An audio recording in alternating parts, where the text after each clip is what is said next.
లోకానికి 12 గంటలు సూర్యుడు కాపలా కాస్తే, చంద్రుడు 12 గంటలు కాపలా కాస్తే, 24 గంటలు కాపలా కాసే ఏకైక వ్యక్తే మన పోలీస్.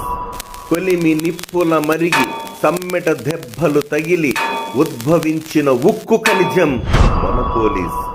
దేశం నాకేమిచ్చిందని కాదు, దేశానికి నేనేమిచ్చానని ఆలోచించేవాడే మన పోలీస్. వెలుగు చీకటైనా, ఎండ వానలున్నా, నిప్పుల ప్రణయంలోనూ రక్షణ కవచం మన పోలీస్. క్రమశిక్షణ అంటే ఎలా ఉంటుందో ప్రతి రంగంలోని ఉద్యోగికి తెలిపేవాడే మన పోలీస్. ప్రజా రక్షణ కోసం నిరంతరం శ్రమిస్తూ తన జీవితాన్ని అంకితం చేసేవాడే మన పోలీస్. గోడ గడియారంతో పోటీపడి పనిచేసే గుండె గడియారాలు ఏవైనా ఉంటాయి అనుకుంటే అవి మన పోలీస్ డిపార్ట్మెంట్వే అయి ఉంటాయి.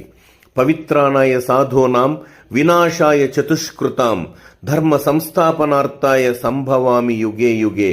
భగవద్గీతలో శ్రీకృష్ణ భగవానుడు ఎక్కడ అధర్మం వృద్ధి చెందుతుందో, ఎక్కడ ధర్మానికి హాని కలుగుతుందో దుష్ట శిక్షణ శిష్ట రక్షణ చేయడానికి ప్రతి యుగమున నేను అవతారము దాల్చుతున్నాను అన్నాడు. అలా ఆనాడు మహావిష్ణువు దుష్ట శిక్షణ శిష్ట రక్షణ చేస్తే, నేడు మన పోలీసు కూడా అదే విద్యుక్త ధర్మాన్ని